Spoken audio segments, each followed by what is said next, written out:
Minuit 20, aéroport de Paris-Charles de Gaulle. Le dernier avion vient de se poser.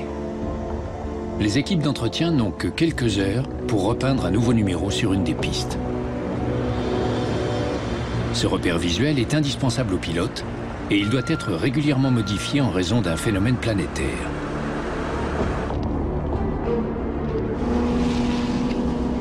Contrairement à ce qu'on pourrait penser, les numéros des pistes ne sont pas donnés par hasard et ne sont pas immuables.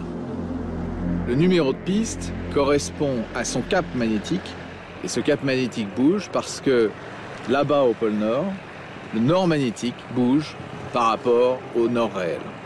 Et les compas qui sont à bord des avions suivent le nord magnétique.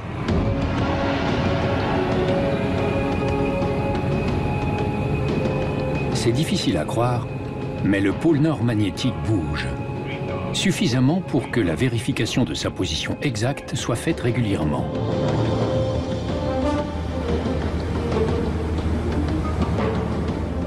Pour ce faire, un groupe de scientifiques doit se rendre sur place, aux confins de l'Arctique. Ce travail très particulier est accompli depuis plus de 30 ans par le géophysicien canadien Larry Newitt et son collègue français, le géologue Jean-Jacques Orgeval. J'ai commencé lors de la mission de 1973 et depuis j'ai fait partie de toutes les autres.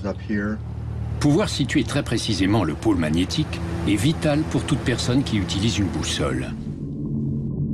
La Terre a deux pôles nord qui sont à ce jour distants d'environ 700 km. Le pôle nord géographique est l'axe autour duquel tourne notre planète. Mais c'est vers le pôle nord magnétique que pointe l'aiguille de nos boussoles. Et c'est ce pôle-ci qui est en perpétuel mouvement.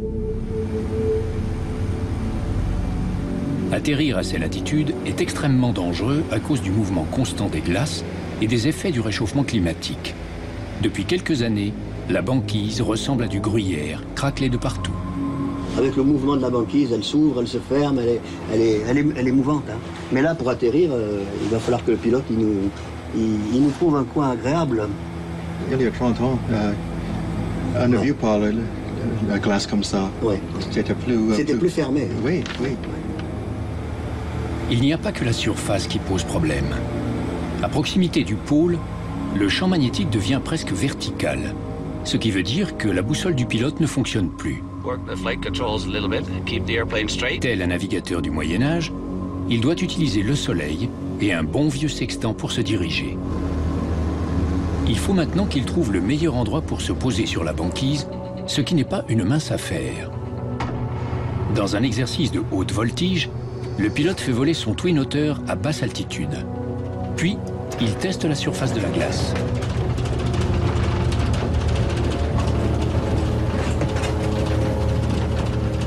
Il lui faut choisir un morceau de glace assez long et solide pour poser l'avion.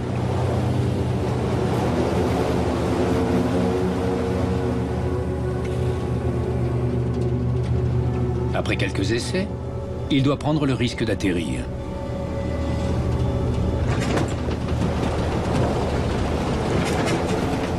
Le pilote garde la main sur les gaz, prêt à redécoller au moindre craquement suspect.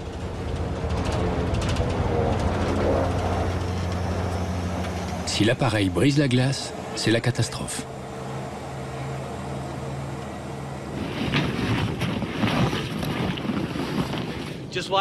Soyez vigilants. Il y a dans les parages ce grand animal blanc à quatre pattes. J'en ai pas vu, mais sait-on jamais. Il peut se cacher. Oui, et voici un fusil à pompe de calibre 12. Avec notre équipe polyarctique, on vient d'atterrir sur la banquise. On est à peu près au nord 85, ouest 126. Larry et Jean-Jacques installent un magnétomètre portable pour mesurer l'intensité du champ magnétique. Ils emploient aussi un théodolite, l'équivalent du sextant des marins, pour leur permettre de déterminer la direction du champ magnétique en fonction de la position du Soleil. Ici, Jean-Jacques ne peut plus compter sur sa bonne vieille boussole. L'aiguille ne se réinitialise pas sur le nord vrai, parce qu'il n'y en a pas ici. Ici, le nord vrai, en fait, il est sous nous. Malgré une température de moins 17 degrés Celsius, Larry n'a pas le choix. Il lui faut enlever son manteau et vider ses poches pour éviter que des objets en métal ne faussent les mesures du magnétisme. C'est en répétant ces mesures à différents endroits autour de la zone supposée du pôle que les deux scientifiques vont déterminer sa position exacte et officielle.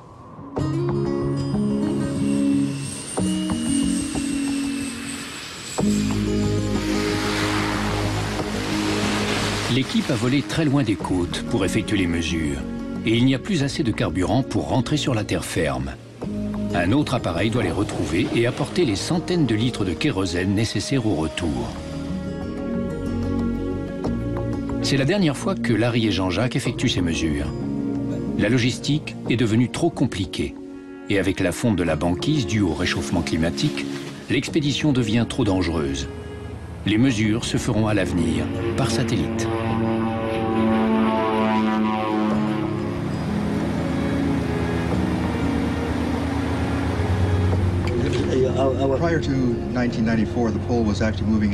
Jusqu'en 1994, le pôle bougeait à une vitesse constante d'environ 10 km par an. En 1994, on s'est aperçu qu'il avait commencé à accélérer, passant à 15 km par an. Puis en 2001, on a vu qu'il avait bougé de près de 50 km dans l'année.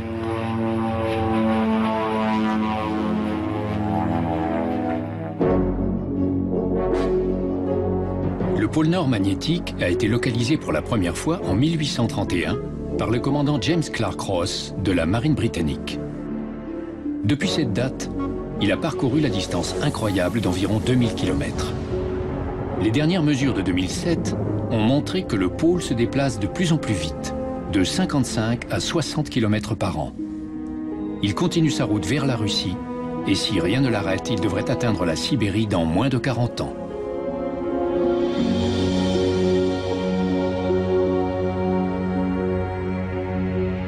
Le pôle Nord magnétique est en fait l'axe du champ magnétique terrestre. À 3000 km sous terre, le cœur de la Terre est composé de matière en fusion et il tourne.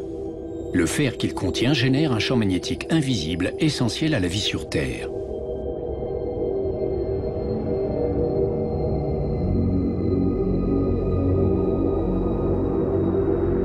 La manifestation la plus spectaculaire de l'existence du champ magnétique s'observe aux deux pôles. Ce sont les aurores boréales et australes. Elles se produisent lorsque certaines particules en provenance du Soleil se retrouvent prisonnières du champ magnétique terrestre.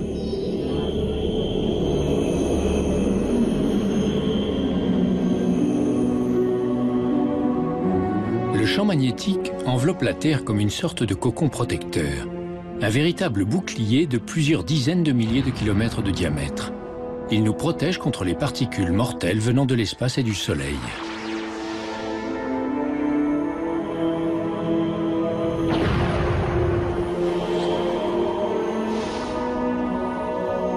En effet, le Soleil émet sans cesse des particules électriquement chargées, appelées vents solaires.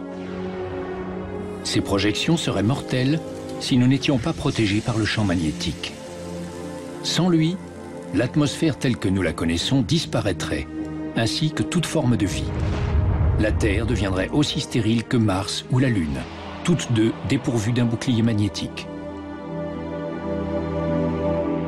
Mais pourquoi le pôle magnétique bouge-t-il si vite? Où va-t-il s'arrêter?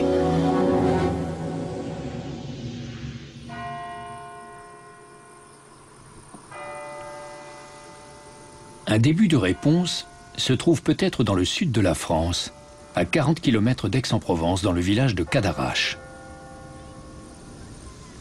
À l'abri des regards, c'est ici que se trouve le centre du CEA, le commissariat à l'énergie atomique, où sont mises au point les centrales atomiques de 4e génération.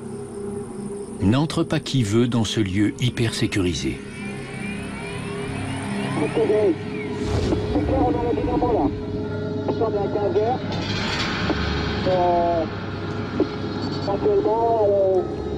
Ici, on essaie de comprendre ce qui se passe dans le cœur de la Terre. Une équipe de physiciens, parmi lesquels Arnaud Chifaudel, ont développé une expérience unique qui reproduit l'équivalent du champ magnétique terrestre.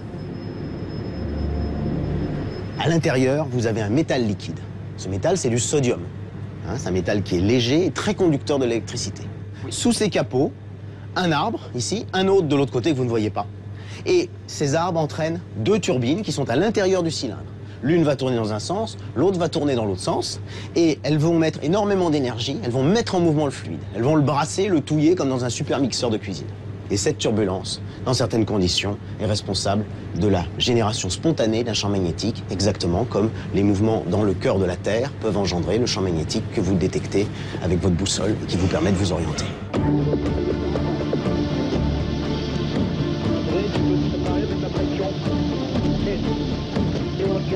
Il a fallu plusieurs mois de préparation en 2006 pour que l'équipe soit prête à générer un champ magnétique. Une expérience très dangereuse, car le sodium liquide utilisé dans la turbine est un produit très réactif qui explose au contact de l'eau et prend feu lorsqu'il est exposé à l'air.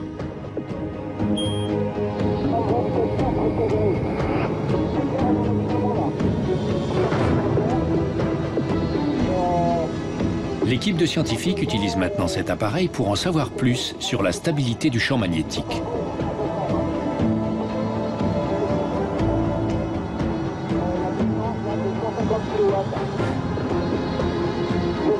Le moment de vérité est proche. Ok, on a le champ magnétique qui est en train de monter.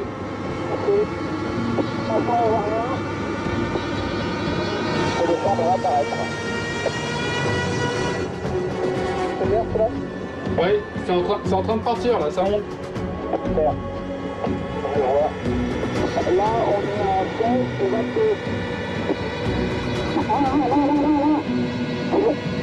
Premier renversement. Allez, on a une belle dynamo. Ça pousse génial. Voilà, il stabilise, il fluctue. Ok, il est passé négatif là. Bon, ben alors tu surveilles et puis on essaie d'en enregistrer quelques-uns. Le résultat est surprenant.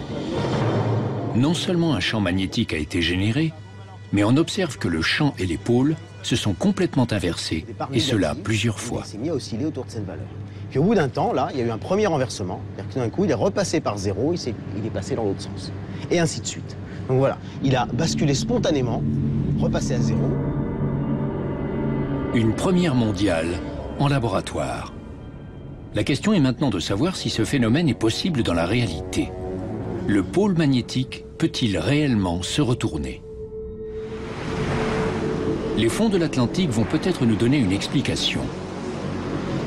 Au cours des différentes périodes géologiques, des sédiments se sont accumulés sur le plancher océanique. Certains sédiments contiennent des particules métalliques qui, en se déposant, s'orientent comme une boussole en direction du pôle nord magnétique et, en se solidifiant, enregistrent sa position. La mission du Marion Dufresne de l'Institut polaire français est d'aller chercher ces sédiments au fond de l'océan. C'est l'un des 2 seuls bâtiments au monde à posséder une carotteuse capable de forer jusqu'à 6000 mètres de profondeur.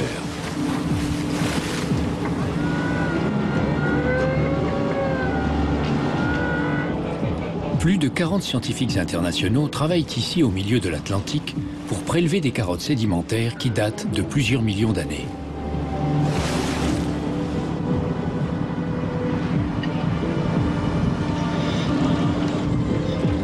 C'est un travail délicat et très physique.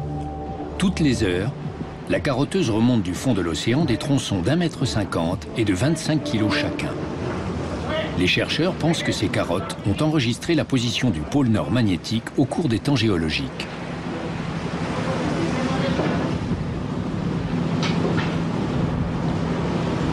Ces précieux échantillons sont soigneusement répertoriés et vont être envoyés à un laboratoire français pour y être analysés. Vont-ils révéler leurs secrets?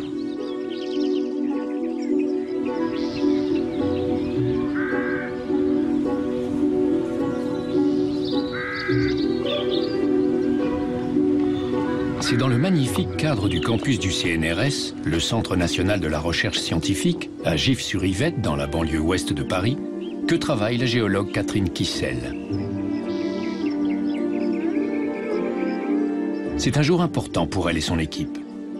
Dans quelques instants, va débuter l'étude des sédiments prélevés au fond de l'Atlantique.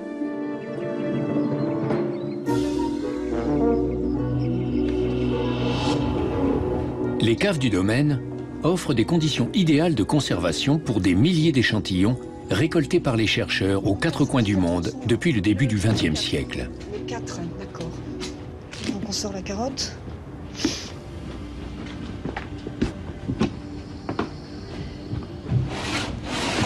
Voilà, c'est bon.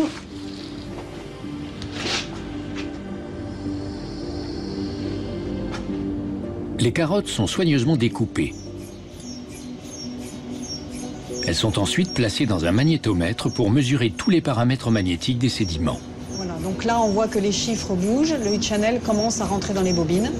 Ce grand tube est arrêté tous les 2 cm et tous les 2 cm, on a une mesure en quasiment instantanée de toute l'information portée par les particules magnétiques de ce sédiment et notamment leur direction d'aimantation. Et avec ça, on peut reconstruire justement la position du pôle magnétique. La conclusion est assez incroyable. L'observation de ces échantillons prélevés des centaines de mètres au fond de l'océan prouve que non seulement le pôle Nord se déplace, mais qu'il se renverse complètement. Il passe littéralement du nord au sud et vice-versa, de façon cyclique. À ce jour, les scientifiques ont dénombré plus de 300 renversements depuis 250 millions d'années. Donc sur une section comme ça, il peut arriver qu'à l'intérieur de la section, on ait l'enregistrement d'un renversement des pôles. On peut avoir à une extrémité de la carotte toutes les particules orientées dans une direction qui va indiquer le pôle Nord par exemple, et à l'autre extrémité, elles seront orientées de façon antiparallèle, elles indiqueront le Sud. Et entre les deux, on aura le mécanisme de renversement du pôle qu'on pourra étudier avec plus ou moins de détails suivant le taux d'accumulation du sédiment, donc suivant l'épaisseur de sédiment qui est concernée par ce mécanisme de renversement. Ce phénomène de renversement des pôles semble démarrer de façon soudaine tous les 250 000 ans en moyenne. Mais le dernier renversement a eu lieu il y a 780 000 ans. Le prochain va-t-il donc bientôt se produire? C'est vraiment un paramètre propre de notre planète, donc les renversements ont lieu. Il va y en avoir dans le futur, quand on ne sait pas le dire justement. Pour l'avoir traqué et mesuré depuis plus de 30 ans, Larry Newitt sait que le pôle Nord magnétique se déplace de plus en plus vite. Cette accélération est-elle un signe de l'imminence d'un retournement? Quelles en seraient alors les conséquences? Plusieurs mois après leur dernière expédition en Arctique, Larry a décidé d'aller retrouver son ami Jean-Jacques Orgeval à Paris pour essayer de trouver ensemble des réponses à ces questions. Salut Larry. Bonjour Jean-Jacques.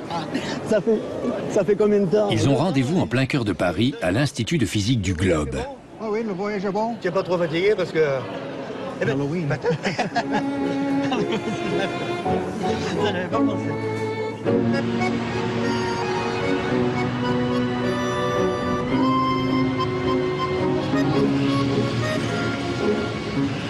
L'Institut est spécialisé dans les recherches sur le magnétisme terrestre depuis le début du XXe siècle. Hey Larry, how are you doing? Oh, not bad. How was the flight? Larry et Jean-Jacques vont rencontrer le géophysicien Gauthier Hulot, un des plus éminents spécialistes en la matière. Son adjoint, Arnaud Chulia, faisait également partie de la dernière expédition sur la banquise. Voilà. Merci. Bon, ben on vous attendait. Eh ben c'est bien. Bon. T'as pas trop de retard, ça va, hein? Non, non, non. Depuis de nombreuses années, Gauthier Hulot étudie la dynamique et la génération du champ magnétique terrestre. Ces travaux lui permettent d'imaginer ce qui pourrait se produire lors d'un renversement. C'est que le champ magnétique décroît, il devient moins intense et il devient moins dipolaire. Donc en fait, une inversion, c'est une période de la vie du champ magnétique pendant laquelle le champ n'est plus dipolaire, avec juste un pôle nord, un pôle sud, mais à plusieurs pôles, et il est nettement moins intense. Contrairement à ce qu'on pourrait croire, ça n'est pas le pôle magnétique nord qui se met à glisser vers le sud pendant que de l'autre côté, le pôle magnétique sud glisse vers le nord, en réalité, on voit que le champ magnétique diminue en intensité, à peu près jusqu'à 10% de son intensité actuelle. Et lorsque ça se produit, le champ progressivement cesse d'être dipolaire. C'est-à-dire qu'en fait, à la surface de la Terre apparaissent plusieurs pôles magnétiques nord, plusieurs pôles magnétiques sud. Et ces pôles vont ensuite avoir un mouvement, un balai assez compliqué, et qui va finalement aboutir, lorsque le champ magnétique reprend de la vigueur, à une configuration où progressivement les pôles magnétiques nord ont migré vers le sud et à ce moment-là se rejoignent pour recréer une situation dipolaire avec un pôle magnétique nord et un pôle magnétique sud. Quand le renversement surviendra, la rotation complète des pôles prendra des milliers d'années. Pendant cette période, le champ magnétique s'affaiblira et deviendra une véritable passoire, perméable au rayonnement cosmique. Qu'arrivera-t-il quand le bouclier magnétique aura perdu la moitié ou plus de son intensité? Les radiations et les vents solaires vont-ils devenir une menace pour la vie sur Terre? Depuis près de 150 ans qu'on mesure le champ magnétique, on s'aperçoit qu'il a déjà perdu près de 10% de son intensité. Le phénomène d'inversion aurait-il déjà commencé? Gauthier Hulot s'interroge sur ce que l'on observe déjà dans certaines régions du globe. Alors, il y a un certain nombre de régions à la surface de la Terre où il faut faire attention, comme par exemple l'Atlantique Sud. Cette anomalie de l'Atlantique Sud s'appelle l'anomalie parce que c'est une région où l'intensité est particulièrement basse, plus basse que dans d'autres régions de même latitude. Et on sait que c'est par ce type de mécanisme en cascade qu'on finit par arriver à une inversion lorsqu'une inversion se produit.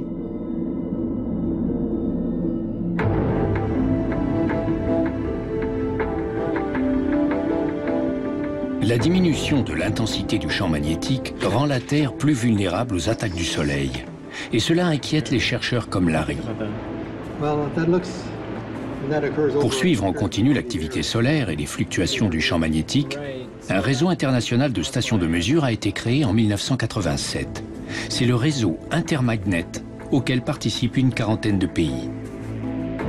Au Canada, les données du réseau Intermagnet arrivent au laboratoire géomagnétique fédéral, caché au fond d'une forêt dans la banlieue d'Ottawa, loin des interférences magnétiques de la capitale. C'est ici que travaille Larry Newitt. C'est plus de 900 nanotesla. C'est important. Et quelle est la vitesse du vent solaire? C'est très rapide, je ne sais pas comment on devrait réagir. C'est majeur, ok, il faut produire une alerte. C'est suffisamment important pour toucher les infrastructures électriques et toutes les autres. Avec la baisse d'intensité du champ magnétique, les conséquences des tempêtes solaires sont de plus en plus importantes sur la Terre. Le Soleil projette vers nous de façon continue des particules électriquement chargées. Mais de temps en temps, il y a des éruptions qui vont projeter un nombre très important de particules. Cela entraîne des oscillations du champ magnétique et il peut se modifier très vite.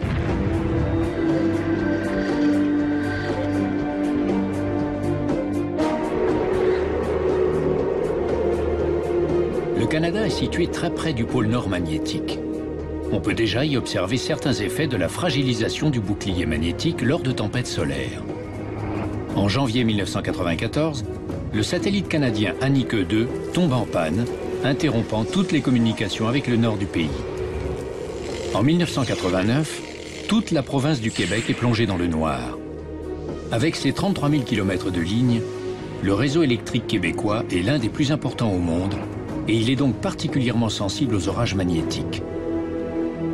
Dans l'Ouest canadien, les oléoducs et gazoducs sont électrifiés par un courant en basse tension pour éviter la corrosion.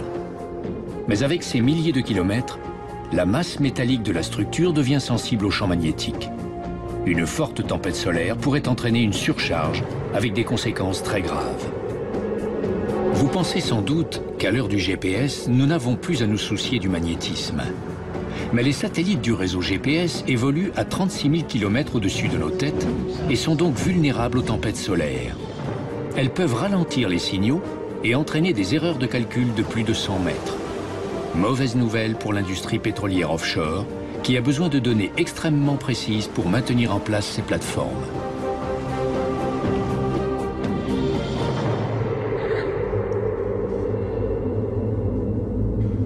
Pour comprendre les difficultés provoquées par la détérioration du champ magnétique, il suffit de penser aux astronautes qui ont déjà été confrontés au problème.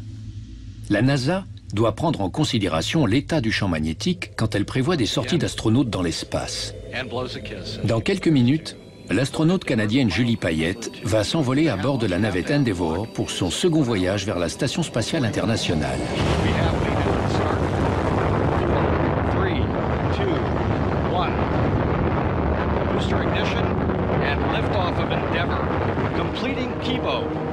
La navette atteindra une altitude maximale de 400 km. À cette orbite, le champ magnétique terrestre offre encore une certaine protection aux astronautes. Dans l'espace, et particulièrement lors des missions de navette, presque tous les astronautes sont confrontés à un phénomène visuel appelé expérience de flash lumineux, directement lié à l'exposition aux radiations cosmiques. Il faut avoir les yeux fermés et s'être habitué à l'obscurité avant d'être capable d'observer ces flashs lumineux qui vous éblouissent. Ce sont comme des étoiles filantes qui passent devant les yeux. C'est très soudain et puis ça disparaît et tout devient sombre. Il n'y en a pas beaucoup, ce n'est pas un feu d'artifice de flash. Il y en a un, puis il faut se concentrer. Et peut-être vous en verrez un second. Peut-être. Des expériences menées à bord de la station spatiale ont montré que ces flashs surviennent lorsqu'une particule électriquement chargée traverse la rétine de l'œil.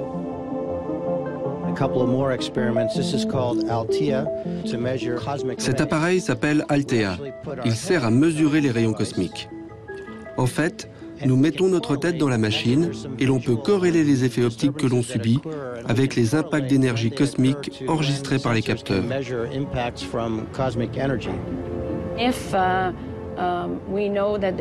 Lorsqu'on nous informe qu'il y a un risque de forte activité solaire avec des projections de particules électriquement chargées vers la Terre et donc vers le vaisseau spatial, nous allons nous réfugier dans une partie de la station spécialement blindée. Le contrôle au sol nous appelle et nous prévient qu'une éruption solaire est proche. Donc il souhaite que nous allions nous mettre à l'abri dans une de ces sections protégées, le temps que la tempête passe et après nous retournons travailler.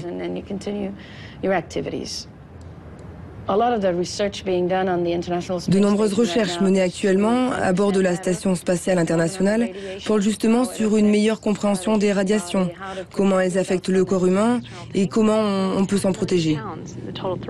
Voyager dans l'espace augmente aussi le risque de cancer. C'est d'ailleurs l'un des plus importants problèmes à résoudre pour un voyage vers Mars. Comment protéger les astronautes contre les conséquences des tempêtes solaires pendant les longs mois que durera le voyage? Car les rayons cosmiques sont capables de pénétrer presque toutes les surfaces et peuvent traverser le corps humain. Au contact d'une cellule, ils peuvent soit la traverser sans aucun effet, soit la tuer, soit la faire muter en cellule cancéreuse. Les rayons cosmiques affectent aussi les équipements électroniques à bord des vaisseaux spatiaux.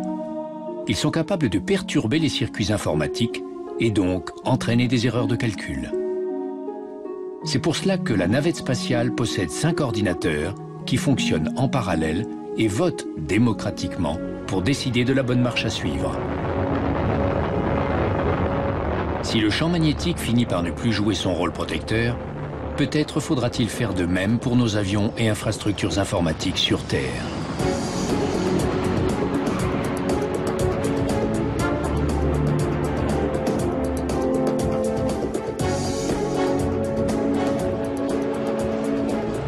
Si un jour nous étions exposés sur Terre au même niveau de radiation que les astronautes, le premier à sonner l'alerte serait sûrement le docteur Jean-François Bottolier de l'Institut français de protection et de sûreté nucléaire, l'IRSN. Aujourd'hui, ce passager un peu particulier embarque sur un vol commercial à destination de l'Amérique du Nord. Bien, écoutez, je crois qu'on va se séparer momentanément ici, le temps de passer le contrôle de sécurité. Et on se retrouve dans l'avion, à tout à l'heure.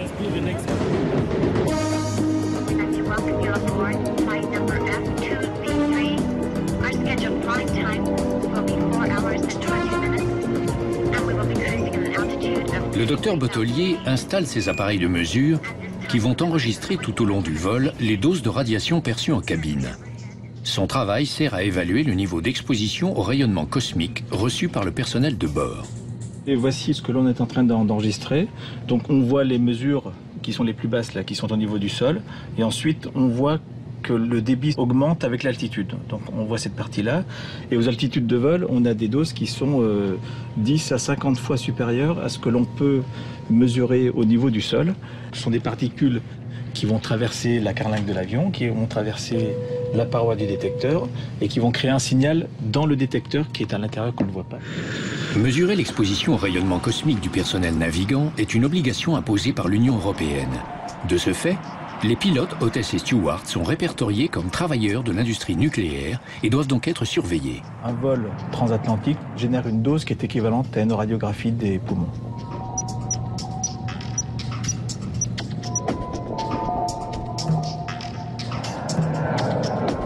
Dans l'hypothèse d'une diminution du champ magnétique, on serait moins protégé, donc on aurait une augmentation du rayonnement cosmique au niveau du sol et au niveau des avions. Si les doses maximales étaient atteintes, on pourrait faire voler les personnes sur des routes moins dosantes, comme des routes transéquatoriales. On pourrait imaginer les mettre au repos, les laisser au sol pendant une période d'un mois ou deux.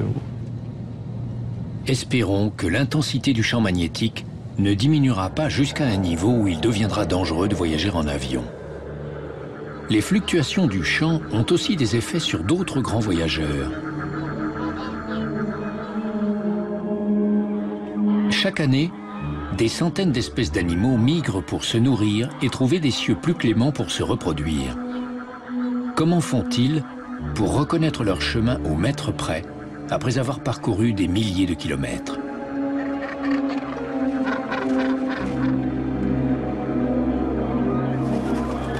Des scientifiques travaillent sur le rôle du magnétisme dans la migration de certains animaux. C'est le cas du biologiste Simon Benhamou du CNRS, qui est venu dans l'archipel des îles Glorieuses au large de Madagascar dans l'océan Indien pour étudier le comportement des tortues marines.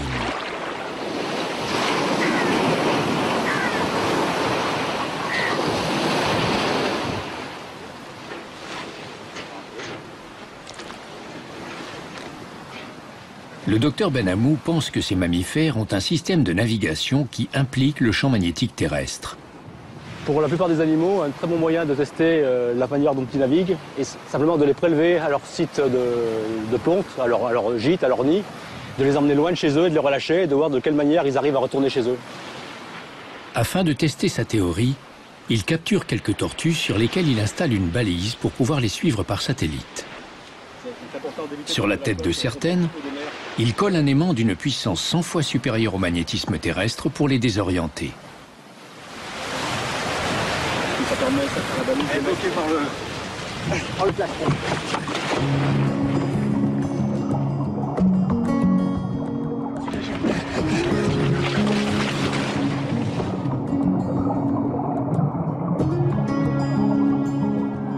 Les tortues semblent à première vue perdues.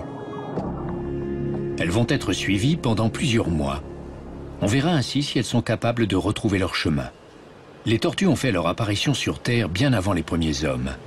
Elles ont connu tous les aléas du champ magnétique, les retournements complets des pôles, mais aussi, selon Catherine Kissel, de nombreuses et longues excursions.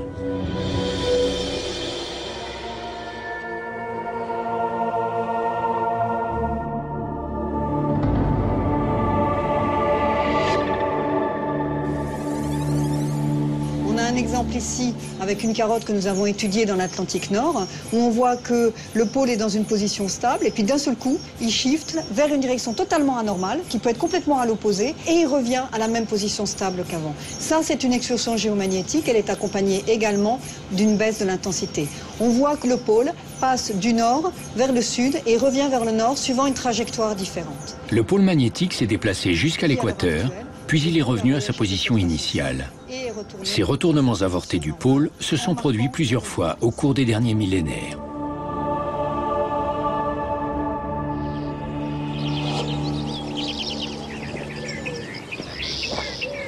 D'autres scientifiques s'intéressent à l'intensité du champ magnétique. Pour en étudier les fluctuations, il n'est pas nécessaire de retourner très loin dans le passé. Certains indices peuvent se trouver par exemple dans des bâtiments anciens, comme ici en Bourgogne. C'est pourquoi Agnès Genevet se rend aujourd'hui aux Hospices de Beaune. C'est une archéologue un peu spéciale, une archéomagnéticienne. Elle travaille pour le Centre de recherche et de restauration des musées de France. Aujourd'hui, elle a rendez-vous avec Bruno François, le conservateur du musée, pour qu'il lui permette d'emprunter quelques carreaux de céramique. Elle en a besoin pour étudier avec précision les fluctuations passées de l'intensité du champ magnétique terrestre. Ces carreaux vont lui donner de précieuses indications grâce aux molécules d'oxyde de fer qu'ils contiennent. Des petits échantillons. On n'arrive pas bien encore à apprécier à quelle vitesse ça décroît. Donc c'est vraiment un point de référence important. L'idée, c'est vraiment d'essayer de retrouver l'intensité qui a été fossilisée par ces carreaux au moment de leur fabrication, donc entre 1448 et 1452.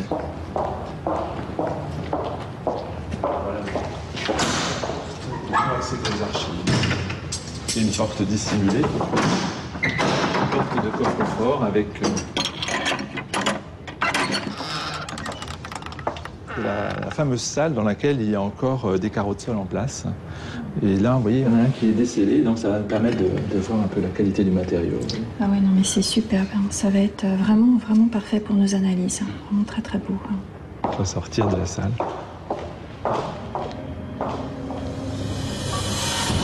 Mais pour faire parler la céramique, il faut lui faire subir un long et fastidieux processus en laboratoire.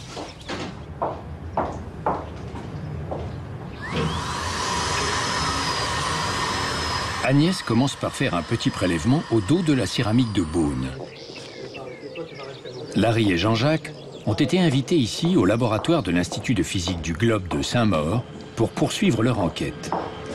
Donc là, vous avez l'appareil qu'on utilise pour les mesures d'intensité. C'est un magnétomètre triaxal vibrant. Dans cet appareil, les échantillons vont être chauffés puis refroidis pour retrouver ainsi tous leurs paramètres magnétiques d'origine. Le système vient de rentrer en vibration. Ça, c'est le bouclier qui annule les effets du champ magnétique terrestre. Tout à fait, tout à fait. Ce processus permet de connaître l'intensité du champ magnétique qui prévalait au moment de la fabrication du carreau de céramique. Et donc, on va se retrouver à l'intérieur avec un champ nul, ou alors on va pouvoir créer un champ de laboratoire. Donc, toujours le principe, on va remplacer le signal de départ acquis lors du refroidissement par un nouveau signal, donc acquis dans un champ dont on contrôle direction, intensité. Vous contrôlez tous les... Tout à fait, on contrôle tout.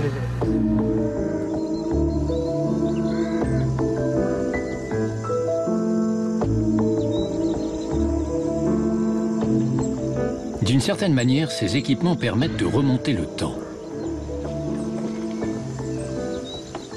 Larry et Jean-Jacques accompagnent Agnès pour rencontrer son collègue Yves Gallet qui travaille avec elle sur ces questions.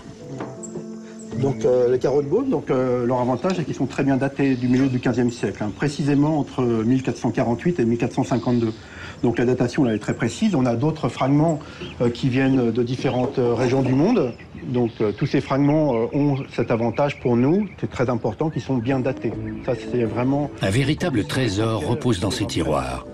On y trouve des milliers d'échantillons provenant des recherches précédentes sur des céramiques anciennes prélevées aux quatre coins du monde.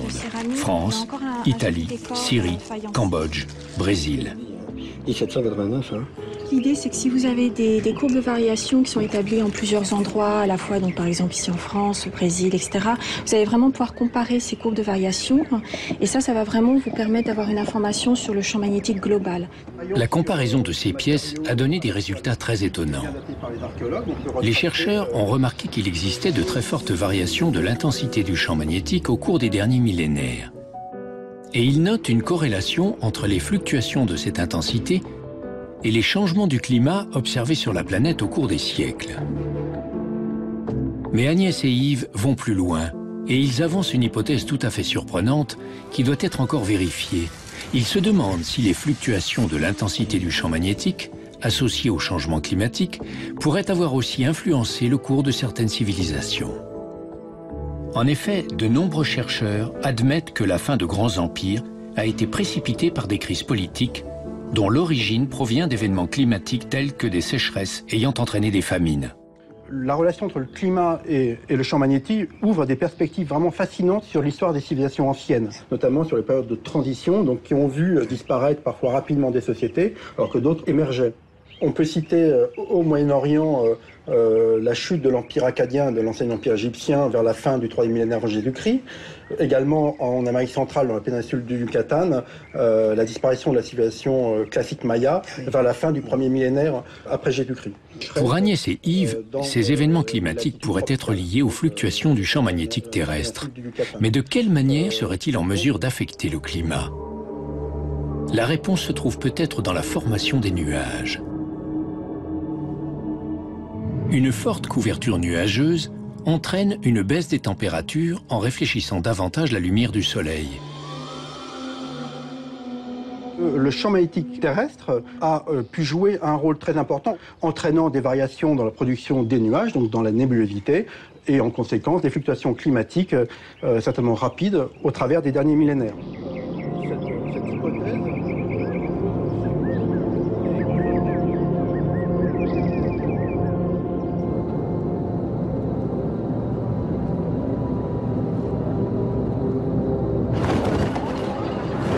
Pour en savoir plus, Larry se rend à Copenhague, à l'Institut spatial danois.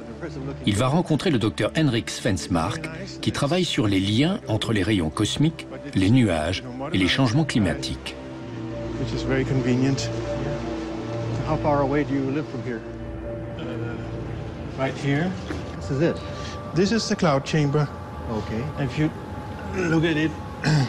Le docteur Svensmark présente à Larry sa chambre à rayons cosmiques.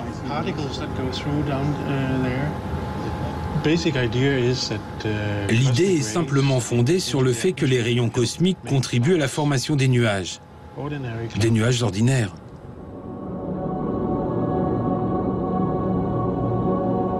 Les rayons cosmiques sont des particules à haute énergie en provenance de l'univers qui voyagent à une vitesse proche de la lumière. Ils sont beaucoup plus puissants que les vents solaires.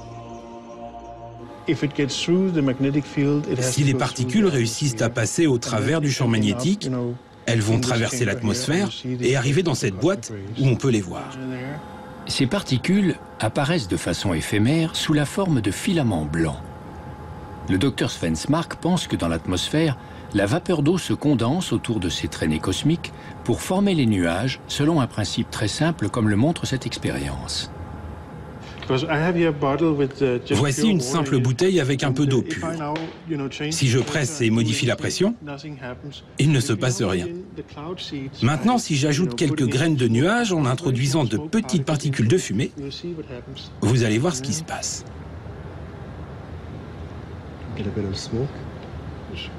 Un peu de fumée dedans. Cela va jouer le rôle de vos graines, donc. C'est le même processus qu'un refroidissement. Et maintenant, si je relâche, le changement de pression. Cela se produit simplement parce que j'ai introduit les graines nécessaires à la formation des nuages. Donc, si vous avez les graines dans l'atmosphère, vous aurez des gouttes d'eau. Dans son expérience, les graines dont parle Svensmark représentent les rayons cosmiques. L'eau s'est condensée sur les fines particules de fumée pour former le nuage dans la bouteille. Les rayons cosmiques auraient donc la capacité d'influencer le climat sur Terre. Nous bénéficions d'une double protection contre ces rayons. D'abord par le champ magnétique terrestre, mais aussi par le champ magnétique du Soleil. C'est un cocon bien plus puissant que celui de la Terre. Cet impressionnant champ magnétique solaire suit son propre cycle, avec des augmentations et des baisses d'intensité, nous rendant plus ou moins vulnérables selon ces périodes. Il semblerait qu'actuellement le champ magnétique du Soleil diminue. Donc, nous sommes dans une situation où le champ magnétique de la Terre diminue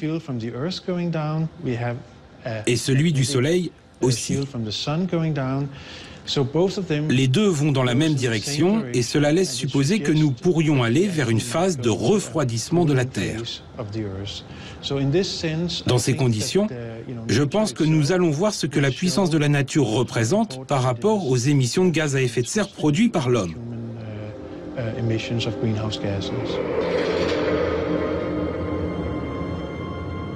Mais à l'heure où l'on parle de réchauffement du climat, une théorie qui affirme que la Terre se refroidit est très controversée.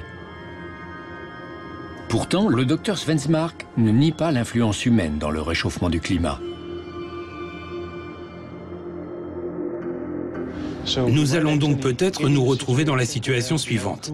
D'un côté, un refroidissement provoqué par la diminution du champ magnétique et de l'autre, un réchauffement dû aux effets de l'homme.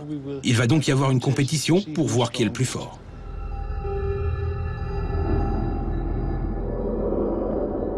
Le CERN, Centre européen de recherche nucléaire basé à Genève, a décidé d'investir 15 millions de dollars pour vérifier la théorie des nuages du Dr Sven Smark en utilisant le plus grand accélérateur de particules au monde, la seule façon sur Terre de générer l'équivalent des rayons à haute énergie venant du cosmos. Les résultats devraient être connus dans les prochaines années.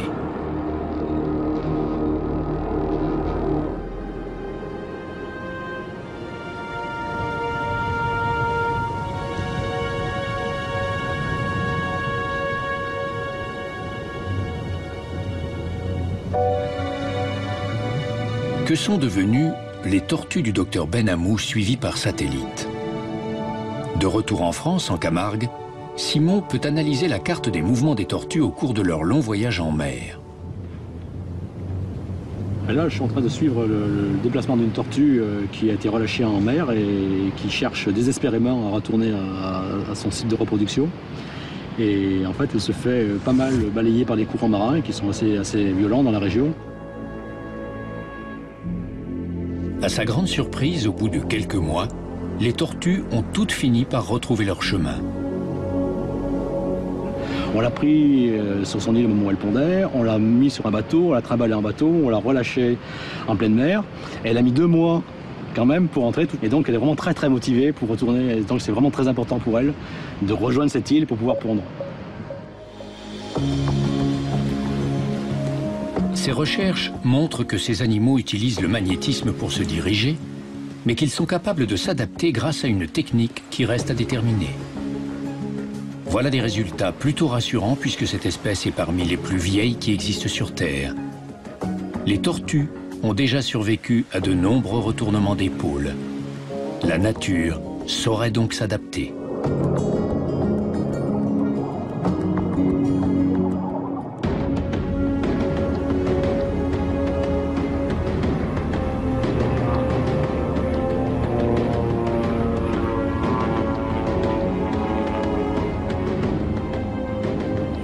Quelle certitude avons-nous alors lorsque l'on parle du pôle et du champ magnétique?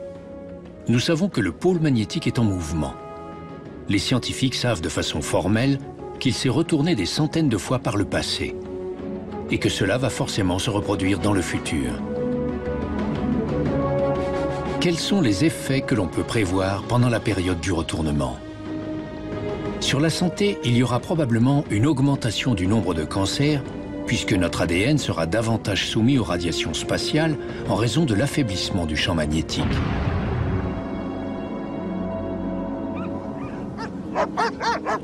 Le climat tel que nous le connaissons risque d'être aussi affecté. Les touristes qui voudront observer l'incroyable spectacle des aurores boréales pourront les voir n'importe où sur Terre et n'auront plus besoin de se déplacer dans le Grand Nord canadien.